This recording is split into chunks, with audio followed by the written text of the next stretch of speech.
First time in We Got Game history that I am about to shut somebody's mic off. Absolutely.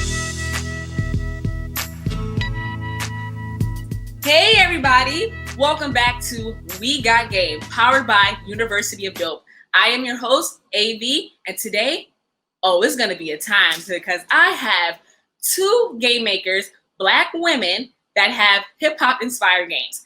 I have Khia from the 1998 deck, and Leah, that rhymes, bars. See, it's already a time tonight, from Hip Hop Charades. Let's bring them in. Hey, what's up, AV? How you doing? What's up? Hey, how you doing? Oh my gosh, I'm so happy to have you guys here. All right, gonna get right into it. Khia, how did you come up with like the concept of your game? Like, it's not, I mean, explain it. Like, it's not a game itself, but when you know it, when you see it, you love it. So just, yes, tell us. All right, so I have playing cards. And instead of your traditional kings and queens, they're the 90s hip hop giants. So you've got Biggie. Luckily, I have Tupac right underneath. I didn't plan this. And I got Lauryn Hill and Lil' Kim, Missy Elliott, Outkast, and stuff like that. So all the face cards are your favorite rappers. And the way I came up with it was a little bit of an obsession with the beef that was going on with Lil' Kim and Nicki Minaj. And that beef made me want to kind of like remember that time. And I had moved down to Georgia in about 2011, and I remember going through the internet and I saw somebody had made a painting of Biggie as a card, like like a painting on an easel. And it made me think, wouldn't it be dope if you could play like the East Coast, West Coast beefs out? So this whole thing is kind of like an homage to my time in my undergrad at Hampton University, because all we did was, drink, play spades, cram, because there wasn't a lot of stuff going on there, and listen to these artists that I've done in my decks. How long has it been since you've developed and produced the 1998 deck?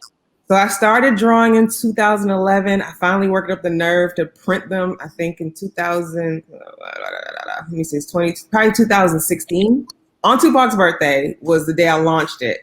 And then I actually I just made it legal probably 2 years ago. Leah, I'm gonna ask you the same thing. Like, how did you get started? What was what is the concept of your game? How do you play? And how long it's been? That was like a lot, but you got it. Yes. Well, my game is called Hip Hop Charades. It's very similar to Taboo. I loved Taboo growing up, so I figured I'll make a game similar to Taboo, but with the twist and for the culture. So the object is to make your teammates guess as much hip hop lingo within 2 minutes. And it's pretty cool where you have to make your teammates guess phrases like, I'll give you an example. For example, we don't say peace anymore. We chuck up the what? Deuces. The deuces. Or what do you call somebody that tells on you that makes them a what? Snitch. And what happens? No. I was coming out when I said rat. Snitches. I can see them getting a little wild after a couple of drinks. I used to love Taboo. So right. And if you get Word to 6ix9ine though.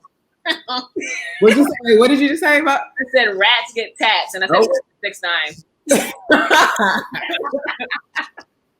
So the game actually came out all the way in 2009. At first, it was called Catch My Drift. It looked like this back in the day. So I love playing Taboo. So I found a way to change it up, make it different. Where you can also have it with a twist where you can actually talk and you can use gestures. And there's those violation words you can't use. And I got the game idea from watching a TV show back in the day. It was called The Big Idea.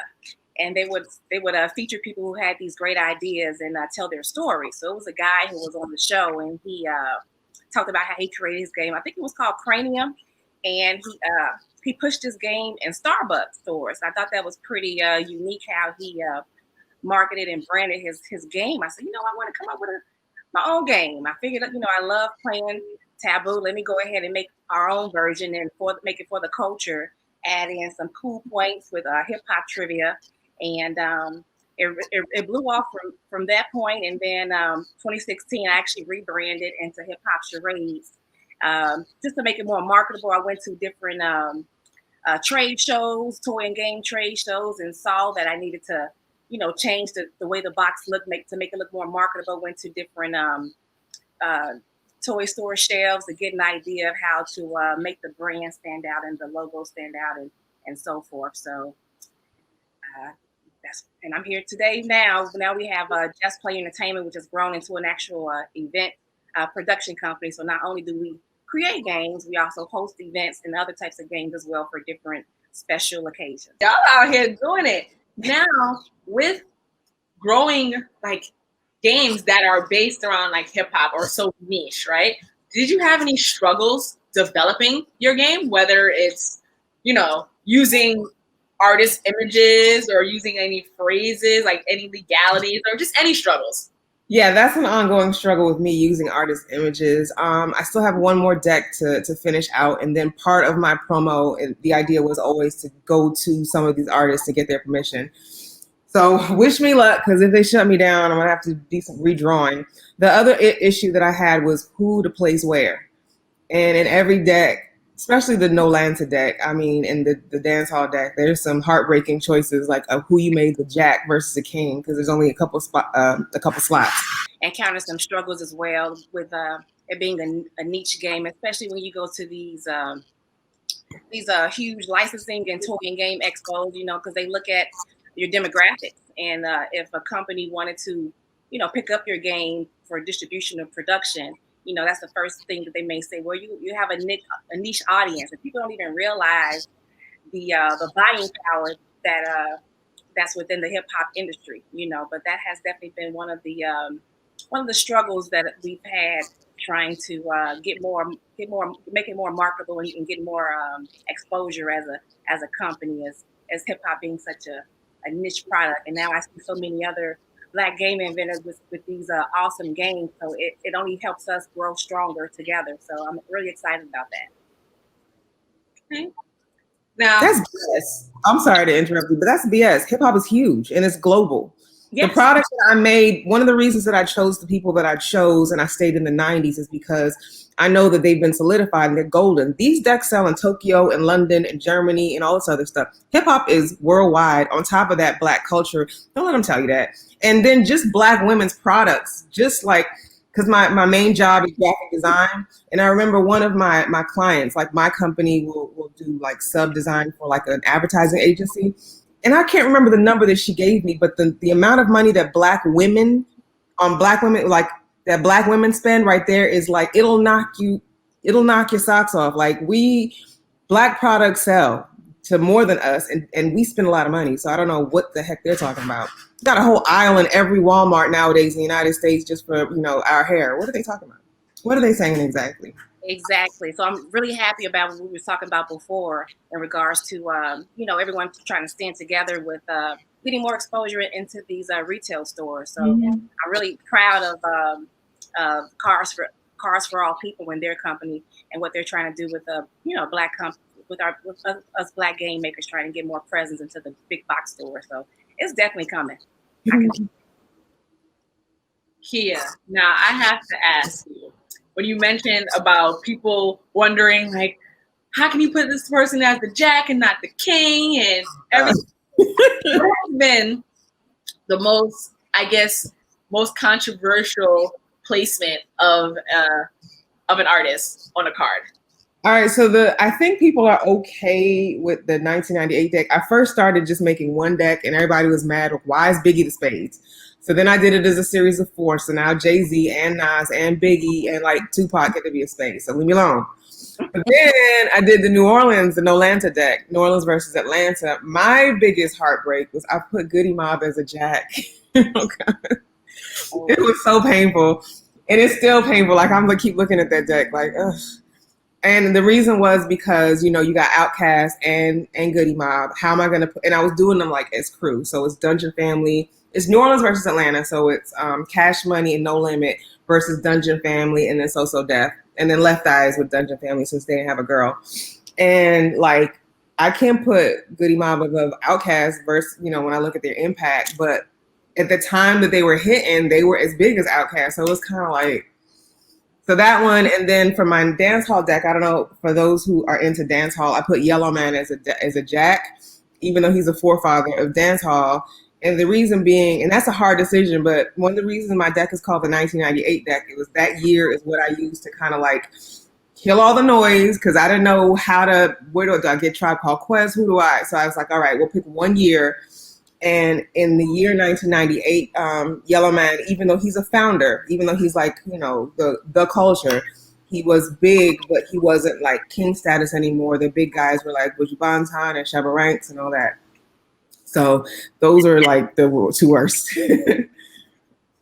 Now I have to ask, because I am definitely, it's so funny. I don't know how to play spades, y'all. So forgive me. That's okay. That is okay. I feel like the Black community needs to come together and allow people. There needs to be a safe space. Right.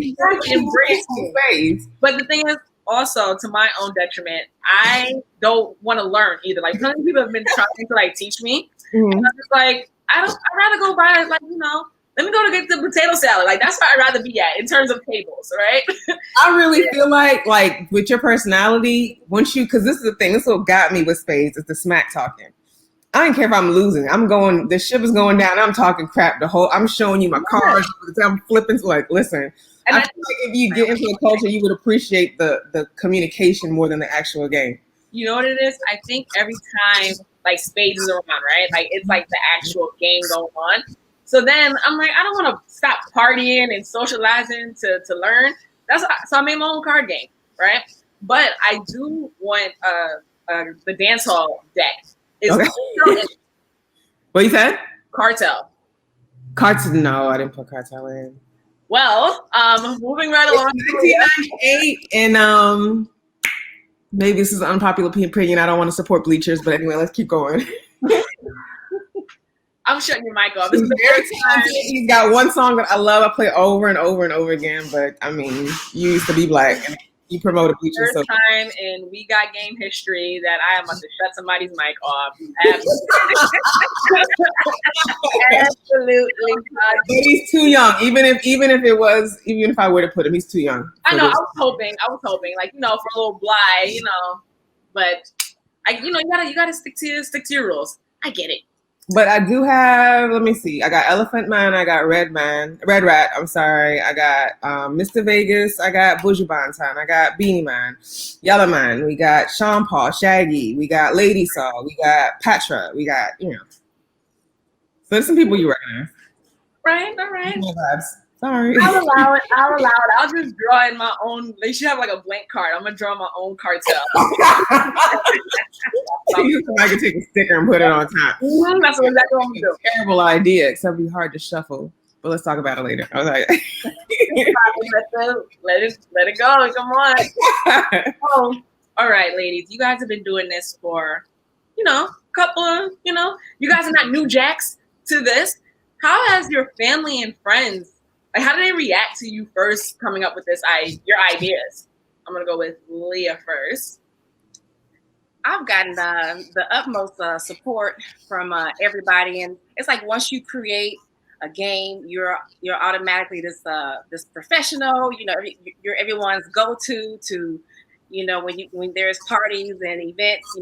So it's pretty cool. And my family was actually pretty surprised because I was really shy growing up as a child, but I always had a thing for fun. Like, I remember creating a carnival in my backyard as I was 5 years old and charging my neighbors like 5 cents, like bozo, throw the ball in the bucket, but I was really shy growing up. So I didn't really get over being shy until I got my first shipment of games.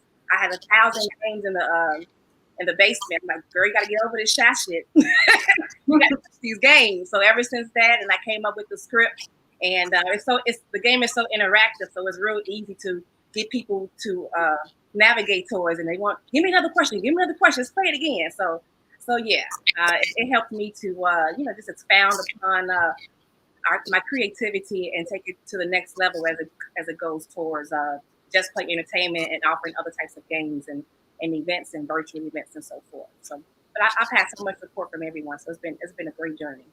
With me, I think it's the same. I've had like a lot of support. Like look over my shoulder and watch me draw. They usually really kick when they see me at like events, shows, and they see how people react to seeing the deck. My mother in particular, I think she went into a trade show with me, and she just like saw how everybody was really excited about it. And then I did the Jamaican deck, so she needs to be really, really happy now. but yeah, it's been a lot of support. Gaming traditionally is dominated by white males, and hip hop traditionally, with the exception of like right now in this moment, is dominated by Black males. So there are two male dominated industries, and it's like, here we are, like we love hip hop and we love games. And have you experienced any advantages or disadvantages because of that? Well, go ahead. I was going to just say I actually haven't experienced any disadvantages being a woman in the hip hop industry. But however, I do have partners. I have a partner that's actually a male, my CFO, and a couple of brand ambassadors. So I have some teammates that are males. But I haven't really experienced any issues in regards to the growth of the business due to being a woman. Have you experienced any advantages, you think? Yeah, we're women, so it's easy to sell the game, but even though I realize the demographics, our demographics is majority women versus men that purchase the game and also purchase our events for booking and so forth. But it's always fun being a woman and having a product to sell, with the personality and how you can relate to other people. And because women are our major demographics, it's easier for me to relate to other women to purchase the game. And then it's easier for me to relate to men to purchase it just because, I'm gonna be honest, it's easy to sell and sex sales and so forth. It's always a plus. That always helps out as well. All right. I haven't noticed a disadvantage for being a woman, surely, but it is interesting. When I first started the business, I didn't want my face involved. Actually, somebody advised me to put yourself more, because I'm kind of shy about social media myself. But it was always funny because people assumed that I was a man. And I mean, I don't care what I said, what I did. They would just assume that I had a person who followed me on my personal IG and still thought I would met me in person here in Atlanta and still thought I was a dude. There's another dude I had a long conversation with. He happened to be a homeboy at DMX, was telling me stories and going back and forth. And I remember saying that I had a crush on DMX when I was younger. And we kept talking and he still thought I was a man. He went straight man to gay man before he went, straight woman. So that was interesting. But I haven't noticed any disadvantages. And the other thing that I've noticed is that as much as people expect hip hop to be related to men, the vast majority of the business owners that I've met, I've seen everybody from a cooking school that's related to cooking schools that are related to hip hop, your business, you ladies, the majority of them are women. The people that I've met personally, so maybe that's an advantage because it's easier for us to network amongst each other. But the vast majority of the game owners or the other businesses that I've seen that are hip hop related, they're women owned. And I'm saying 70, 80% of them. I agree with that, Khia. That it is a lot of women game creators that I can think of versus men as well. Mm-hmm. Yeah. I think for us, especially when we were still going outside, we would, we're selling the game, doing our thing, and much like what you were saying, Leah, people want to talk to cute girls, but they would think we were brand ambassadors for the game. Yeah. Okay. You do this?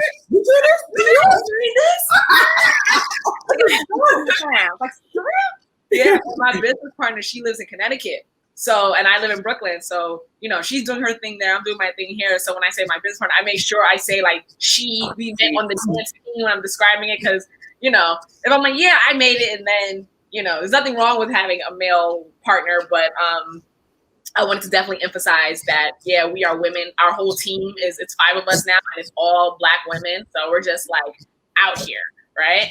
And so that's kind of been a thing for a while, when we were going outside. Speaking of outside, I need to know, how have you guys had to pivot because of COVID? And if so, did you pivot like far from like your plans in 2020, or it kind of is all like gelling together? Well, my sales actually went up, I guess, because people are in the house and my products are inexpensive, so people started buying more. I have to stop the trade shows, which I, used to look at as like little bulks of money here and there. But other than that, I just kind of committed myself to drawing my last deck. That wasn't really the plan right now. I was going to do some other things, like do some more promotions, and I was going to travel more. I wanted to travel more and get it out into other countries, but that's shut down for now. So I'm just kind of concentrating on drawing. But yeah, that's pretty much it. We have the card game, and then we also have a digital game where you can purchase and connect your laptop to your TV for a game show experience, as well as play on your phone. So, and then we've also done virtual events through Just Play Entertainment. So that has actually showed us a whole different money stream to host events, since we can't do it face to face too much anymore. So we've been able to pivot and add on different games and different categories. Like we have I Love the 90s, we have a naughty explicit version, we have a stay woke version coming up, and an entanglement version. But there's definitely a lot of pluses that has come along for the business as it relates to COVID, and how we are able to now host events virtually, so we can connect people from all over the world versus being in one city or state. So it's definitely opened my eyes to a different way of doing business. So yeah, it's been pretty interesting. I think COVID has made us so resourceful and so creative. Like it's crazy. Like everybody that we've been interviewing for this series, their sales have gone up, and they've been moving and shaking and doing what they feel they need to do best for their business. So kudos to you and everybody, because it's been lit. Leah, now I asked Khia this question, but I'm going to ask you now. What is a point or a card in your game that creates the most reaction from consumers? I think it's the interactivity, and we try to bridge the communication gap. So that means we have categories and different themes as it relates. So we can have the young people that knows the up to date phrases. They can learn some of the old school phrases that grandma and auntie. So the thing about Hip Hop Charades that's most important to me, and that I want to make sure that it continues to offer this service, is just bringing people closer together, bringing different generations, different families. A lot of people will say, well, this game made my daughter put the phone down. We actually had some quality time to spend with each other. So it actually keeps people's attention. And it keeps, because everyone wants to know the newest lingo or the newest phrases. So it's a good way to keep that bond close between people, as because with society, with technology, it's kind of pushing us further away as far as being more personable. So that's the thing I want to keep, is to keep it personable, keep it comical and interactive. As time goes on, do you feel that you will have to, I guess, update your decks for younger generations? And so what does that look like? Like, Khia, would you make a 2010 deck? I doubt. It depends on how this licensing thing goes. The idea was always to make something classic and then move on to like another project. So I was thinking, I think the way I have it right now, I think that I'm going to probably just stick with the decks, the series that I have now, which will end up being 6 decks, and then maybe design some products around it, and then just kind of keep it where it is. There has been a lot of requests, a lot of requests to get, different time zones and what have you. But for now, I'm kind of keeping it as it is. I mean, it's funny because I was having this conversation with Millennial Tunes on another episode. And as we all, I don't know if everyone's millennials here, but as we all get older and other people get older, old school kind of like changes. Yeah. Right? Yeah. Drake is being played at Old School at noon, and it's like, wait a minute, Drake. Wait a minute. Hold up. Wait a minute. Did you use the Soulja Boy voice? Drake. Yes, Drake and Wale and like J. Cole, like to Gen Z. That's Throwback Thursday. I feel personally attacked by that. What you mean, Drake and Wale are old school? I feel right. Yeah, we all should feel away, but it's the truth. Yeah, they are Throwback Thursday. Like, oh my gosh, I love this song. I was in the 5th grade when it came out. Like, that's how they see best I ever had. Well, with my product, I think one of my concerns is to use somebody like, I mean, there's some people that are already stamped. So I think Drake and Kendrick are already stamped, but honestly, Drake has a kind of an image where he can still fall off. Biggie, Pac will never fall off. Neither will DMX. So that's one of the reasons why I kind of stick to the time period that I stick to, because things are so. I mean, Drake could get into something with somebody next month, and people's opinion of him will completely shift. You know, so there's the danger of that. But look at Kanye, huh? Yeah. Right. If I had Kanye in my deck now, I might be looking at that like, life comes at you fast. Life comes at you fast. Jack. And you know that happens to us with you though, because like we've constantly updating our cars and certain things, because we're all figuring this out. And yeah, there's a couple of people who are like, listen, if you're newer than Drake, you can't be in the deck. Like you have to really like solidify yourself like a Cardi or something. Yeah. Like even if she completely fell off, like you're gonna remember. Yeah, she still made an impact. Point. Okay, Leah, do you feel any pressure to, keep up with the times? All the time. With the game that I have is hip hop lingo. We have pop culture lingo, different types of lingo. So we definitely have to keep up with the up to date sayings. I'm always. People laugh at me all the time. I listen to music on the radio and Pandora, and I'm always typing in my phone. Okay, watch. I gotta add that. I gotta add that. Busting like, what are you doing? You add another word. What you just add? So my mind just works like that. I hear something. I'm like, oh, that's a good one. I gotta add that in the game. So it's fun for me. And then we also are creating other games as well outside of Hip Hop Charades to keep up with the industry and things of that nature. So, but yeah, I definitely have to keep up with the youngest generation, and so we always try to hire interns and people that can help in that aspect. Okay. Now I want to kind of like touch on the business aspect of it, right? Because we are business women. What is one tool that you feel has been clutch in growing your business? Instagram and Twitter to get pop culture information. I think those are the things, to keep the conversation going. Instagram, that's where I do most of the communication. And ShipStation. That is made my life so much easier once I discovered that. Oh, you mean I don't have to keep driving up to the post office? I can just do this at home. ShipStation and Instagram. ShipStation is clutch. Like, I want to write them so they can like sponsor this series, because ShipStation. I have to agree with Khia. ShipStation is definitely the best. I also I'm starting to learn about TikTok and trying to figure out ways I can be creative with gameplay as it relates to TikTok. I love can't live without Shopify and also Facebook is my key though, because outside of Hip Hop Charades and Just Play Entertainment, I'm also a personal brand as well. So it really helps to get close with our fans and things like that, and play the game. So even with all the different tools coming out, Instagram, Twitter, and all that, Facebook has always been sort of key. And I can't sometimes it may be like a love-hate relationship. I can't get away from it, and it's kind of hard for me to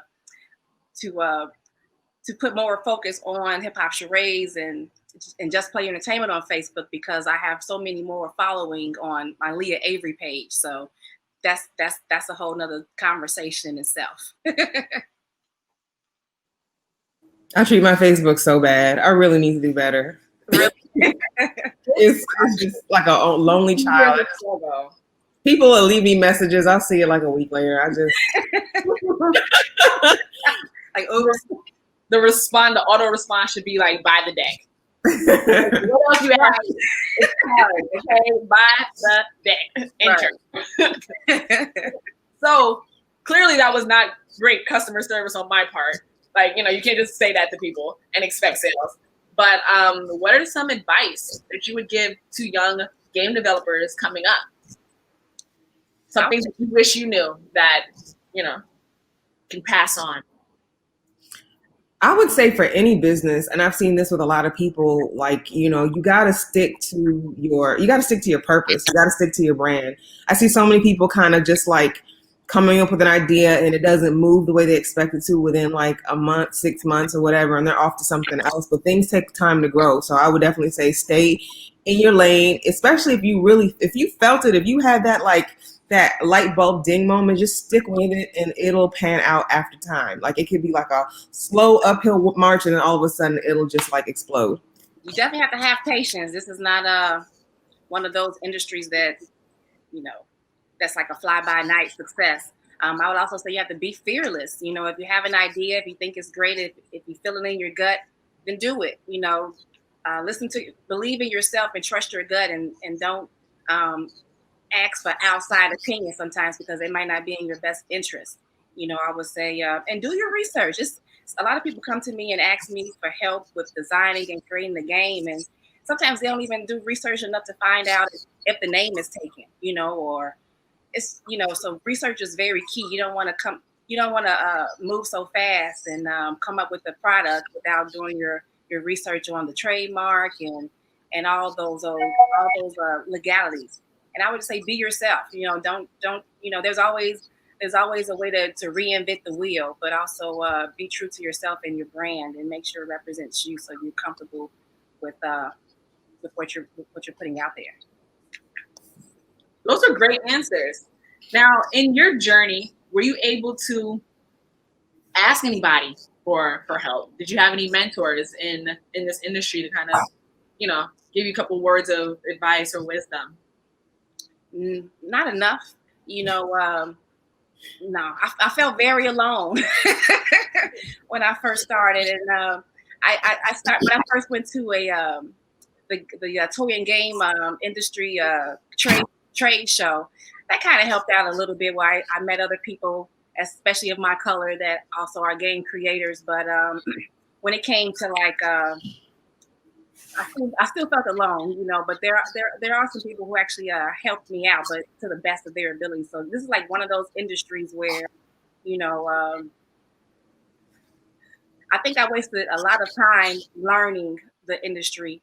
Now I wish I've known what I've known now, and what I want to do is share that information with people who are, looking to get into the industry with designing and so forth, because I learned so many costly mistakes. It's ridiculous. And I think that's why I say, like, do your research. I think that if people will really take their time and just pay attention to what's already out there and what's being done and how it's being done, it can make our processes so much more seamless. Wonderful answer. Khia?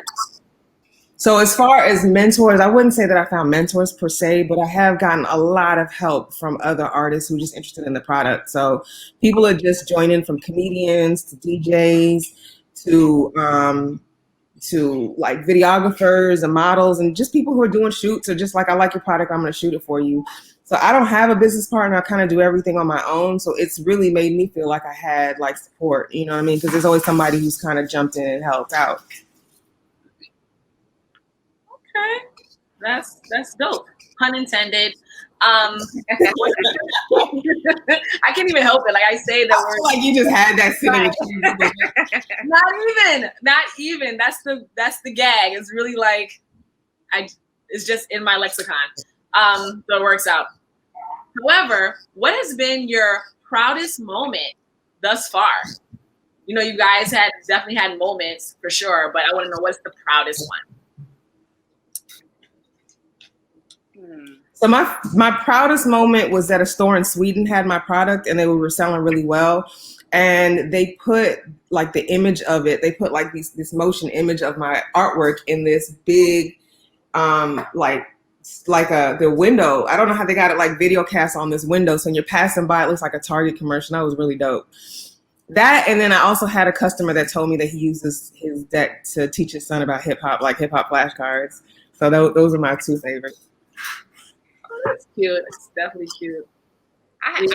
It takes me a while to figure out what's my proudest moment. I wouldn't say it's one. It may be like a multitude of things from a mother telling me that playing the game helped her relationship with her daughter because they had trouble relationship, or wow, yeah, or just seeing people that's having so much fun at the events that I host, and saying thank you. I did an event for one lady.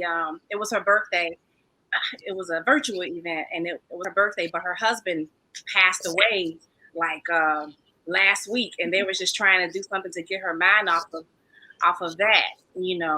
So and she enjoyed it. She had so much fun, and just for that moment, she was able to just live in the moment. So I would say those are my proudest moments outside of getting recognition and PR from being quoted as best of the 2020 for events through Chicago Magazine, or being one of the top 10 companies that was featured through Chicago Magazine for celebrating special occasions and things to that nature. But it really just makes me feel good to make other people feel good and to bring some type of enjoyment, especially during the times like these. People still have birthdays, their baby showers, and things like that. So I just want people to know that there's still ways that you can celebrate, even though we're going through the pandemic. There's still ways you can celebrate life and all those good things just virtually. People don't even realize how cool it is. They're like, you know what, this is so much fun. I didn't have to drive. I didn't have to cook any food. And we're all in one place together. So I just like to create cool experiences that are very memorable and fun. So those are my proudest moments when I have people that can tell me how much fun they've had from experiencing the games that we produce.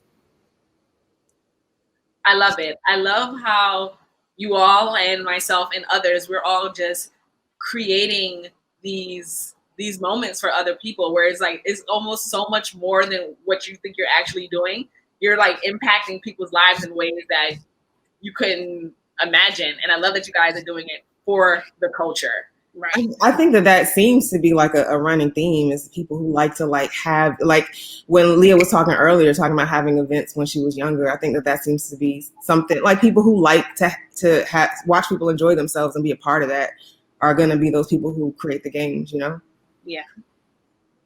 Now, our tagline is unpopular opinions welcome. Oh.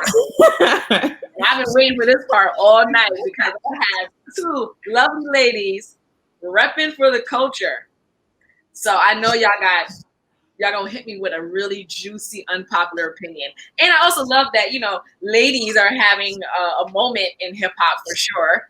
I think this is the most diverse hip hop has been in terms of female representation since like the 90s, So it's what a time to be alive. All right, so hit me with your unpopular opinion, Khia. Unpopular opinion. Takeover was better than Ether. Is my popular opinion. All right. That's it. Like that was like you hit me with I said what I said, or you okay, all right. I think I'm with Charlamagne the God on that one. I think that Jay-Z's response, his diss was a lot more measured, and then he came with more facts and numbers, and that in Ether it hit a lot of people. It was a lot of wild shots. It was more emotional. So they're both powerful records, but I'm kind of lean on the Takeover side, even though the whole world does not agree with me. But don't tell them that. Ether has still really good like PR, because Ether is a word, like a big word. It's like in the dictionary. It's like people use it to talk to each other now. So yeah. What's your unpopular hip hop opinion? My well, it might not be as unpopular, so you might let me refrain. But I would say my unpopular opinion is even though I'm within the Hip Hop Charades industry, I find it kind of difficult, and it's maybe I think Khia may be able to agree with me because she's she's not going past the 1998 deck. but I find it kind of a struggle to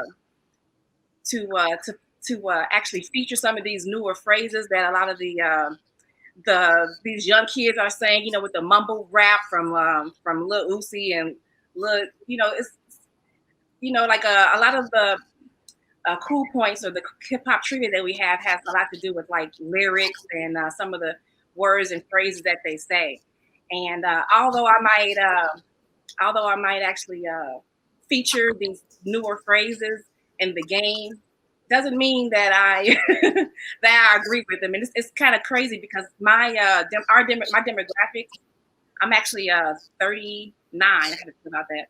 But my demographics of people when I play the game, they're like, "What's that phrase? I never heard that. I never heard that." These different phrases, and they're like, "Where these phrases come from?" I'm like, "Well, this is what the millennials are listening to." So even though I may not agree with some of these crazy phrases that's out nowadays in regards to hip hop lingo, I still have to post it. I still have to, I have to feature it because that's what's new. So it's not my dollars; it's everyone else's dollars. So that would be my unpopular opinion: is pushing merchandise that I may not actually agree on the sayings and what the sayings stand for. Is there like a specific one? I can give you a few, but they're more on the naughty side. So like more explicit. Let me see. I'm looking at my little notes here. How explicit can we go for this show? I mean, I say don't go full DMX. Like, we are all adults here. So like if it's like a string of curse words, like, okay, I'll give you one that doesn't have any curse words. I'll let you all guess it. So what's the lingo for thought? No, I'm just sorry. I was just trying to guess it before you said it. What'd you say? I didn't even hear you. I said thought. Is that the answer? Nope. What's the lingo for I'm gonna shoot you? Pow, pow, pow. Give me another one. Starts with a P. It's a chopper. Oh, wait. Hold up. Wait a minute.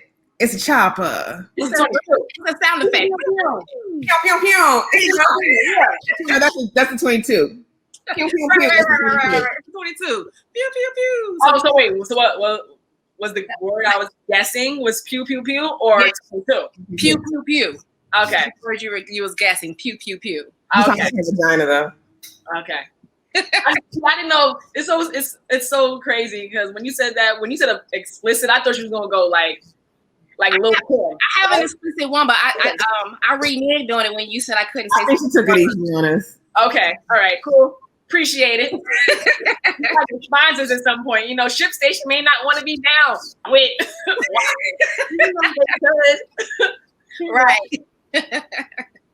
Just saying. Exactly. All right, ladies.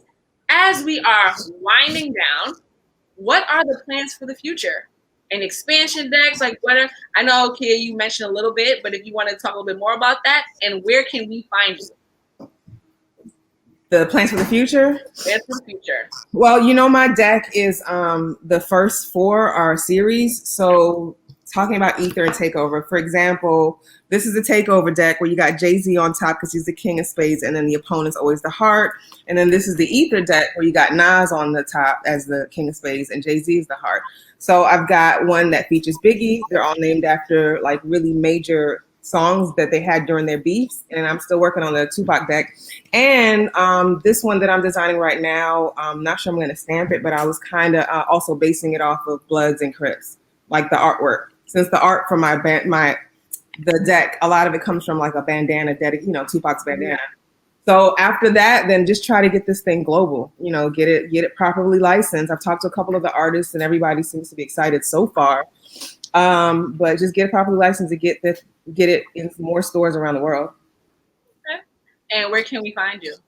You can find me at www.the1998deck, and then my Facebook, which I don't pay attention to, but I'm going to get better at that. And then my Instagram, my Twitter is all the same thing, the 1998 deck.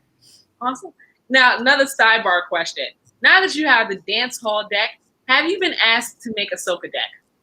I've been asked to make a Soka deck. I've been asked to make a Niger deck. I've been asked to make a deck dedicated to what's the name of that group? Oh my God. You put up something for the 4th of July, like Cameron and Dipset. I've been asked to make a Dipset deck. I've been asked to make a Dipset deck. I've been asked to make one deck for Drake. I'm like, okay, so who's gonna be the Jack?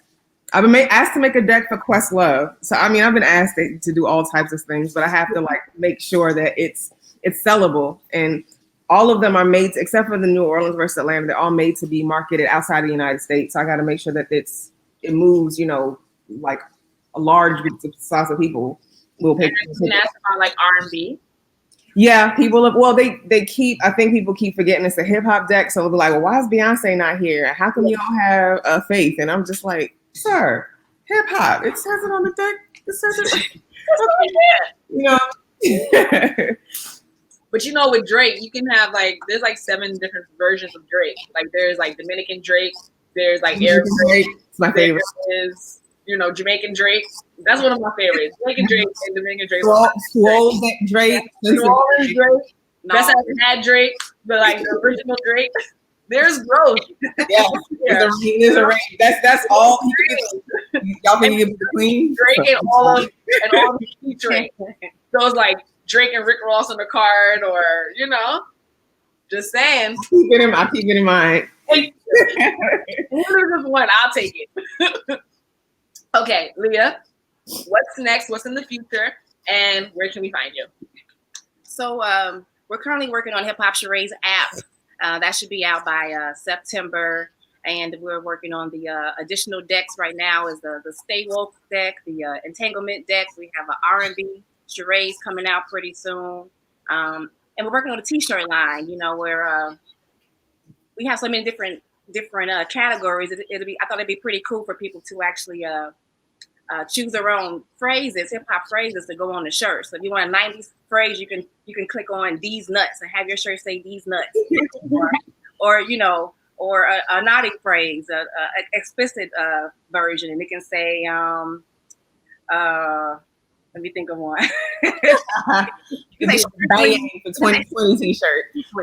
For example, so you can use your own creativity for your own shirts. We're working on that, and also scaling the business on the virtual side of things, as far as getting more brand ambassadors on deck. We also host team building events for corporations. We've had McDonald's on board and Microsoft, so we're trying to grow that aspect as well. So we have a couple of things in the making we're working on, and you can purchase Hip Hop Charades or purchase our virtual events at justplayentertainment.com.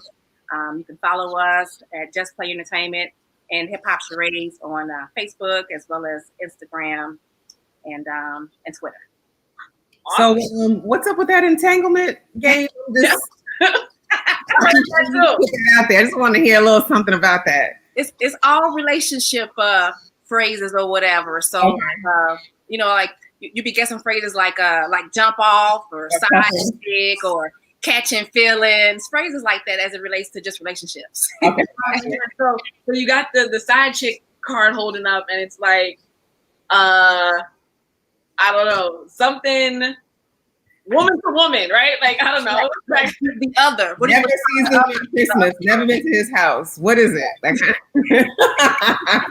exactly. Never met his parents. Who are you? Always texting, no phone calls. What are you? Yeah. Booty call. No. Exactly. Well, all right. Well, ladies, thank you guys so much for taking time to be on our show. We appreciate you. And thank you all for watching. Please make sure you follow all our lovely guests, and make sure you follow us, University of Dope, the first card game dedicated to hip hop culture. Until next time, my name is AV. Holla at a playa. Peace.